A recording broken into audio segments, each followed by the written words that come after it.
Hi everyone, ನಾನು ನಿಮ್ಮ ರಿಷಿ. ಇಂದು ನಮ್ಮಮ್ಮ ಬೆಳಗ್ಗೆ ಟಿಫನಿಗೆ ಬೆಂಡೆಕಾಯಿ ಪಲ್ಯ, ನನಗಾಗಿ ಬೆಂಡೆಕಾಯಿ ಫ್ರೈ ಮತ್ತು ರೋಟಿ ಮಾಡ್ತಿದ್ದಾರೆ. ಮೊದಲು ಬೆಂಡೆಕಾಯಿ ಕಟ್ ಮಾಡ್ಕೊಂಡು ಡೀಪ್ ಫ್ರೈ ಮಾಡ್ಕೋಬೇಕು.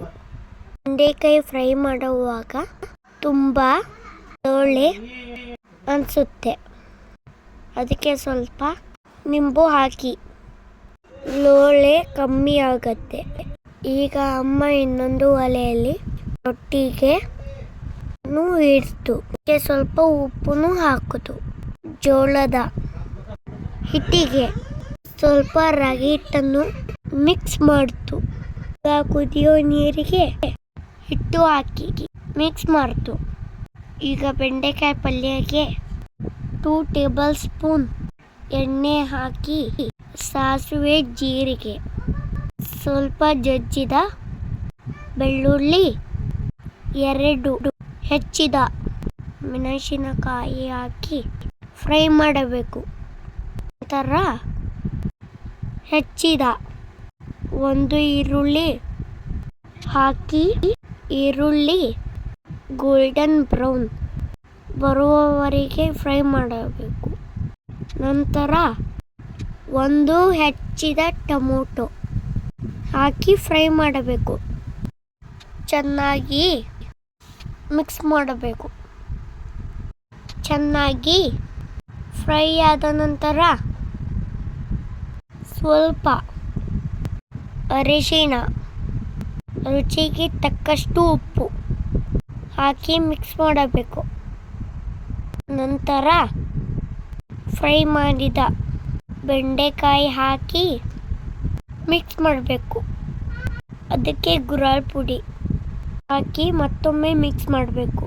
ಈ ಪಲ್ಯಯ ಟೆಕ್ಸ್ಚರ್ ಕ್ರೀಮಿ ಬರಬೇಕು ಅಂದರೆ ಗುರಾಳ್ ಪುಡಿ ಪೌಡರ್ ಮಾಡ್ಕೊಳ್ಳುವಾಗ ಸ್ವಲ್ಪ ಹುರಿದ ಶೇಂಗಾ ಮಿಕ್ಸ್ ಮಾಡಿ ಪೌಡರ್ ಮಾಡ್ಕೋಬೇಕು. ಈಗ ಬೆಂಡೆಕಾಯಿ ಫ್ರೈ ಮಾಡೋಣ. ಬೆಂಡೆಕಾಯಿಯನ್ನು ಸ್ವಲ್ಪ ಉದ್ದವಾಗಿ ಹಚ್ಕೋಬೇಕು. ನಂತರ ಡೀಪ್ ಫ್ರೈ ಮಾಡ್ಕೋಬೇಕು. ಅದಕ್ಕೆ ಸ್ವಲ್ಪ ಎಣ್ಣೆ, ಸ್ವಲ್ಪ ಉಪ್ಪು, ಸ್ವಲ್ಪ ಖಾರದ ಪುಡಿ, ಸ್ವಲ್ಪ ನಿಂಬು ಹಾಕಿ ಮಿಕ್ಸ್ ಮಾಡ್ಕೋಬೇಕು. ಈಗ ಬೆಂಡೆಕಾಯಿ ಫ್ರೈ ರೆಡಿ. ಈಗ ರೊಟ್ಟಿಗೆ ಹಿಟ್ಟನ್ನು ಮಿಕ್ಸ್ ಮಾಡ್ಕೋಬೇಕು. ಸ್ವಲ್ಪ ಹಿಟ್ಟನ್ನು ತೆಗೆದುಕೊಂಡು ರೌಂಡ್ ಶೇಪ್ ಬರುವ ಹಾಗೆ ಉದ್ದಬೇಕು. ನಮ್ಮಮ್ಮ ಮಾಡಿದಾರಲ್ಲ ಹೀಗೆ. ರೊಟ್ಟಿಯ ಹಂಚನ್ನು ಒಲೆಯ ಮೇಲೆ ಇಟ್ಟು ಹಂಚು ಬಿಸಿಯಾದ ನಂತರ ರೊಟ್ಟಿ ಹಾಕಿ ರೊಟ್ಟಿಗೆ ನೀರನ್ನು ಹಚ್ಚಬೇಕು. ನೀರು ಡ್ರೈ ಆದ ಮೇಲೆ ರೊಟ್ಟಿಯನ್ನು ಮಗಚಿ ಹಾಕಬೇಕು.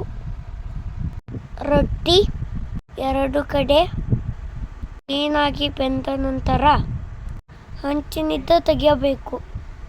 ಇಲ್ಲಿಗೆ ಬೆಂಡೆಕಾಯಿ ಪಲ್ಯ, ಬೆಂಡೆಕಾಯಿ ಫ್ರೈ, ರೋಟಿ ಎಲ್ಲ ಮಾಡಿದ್ರು ನಮ್ಮಮ್ಮ ನನಗಾಗಿ.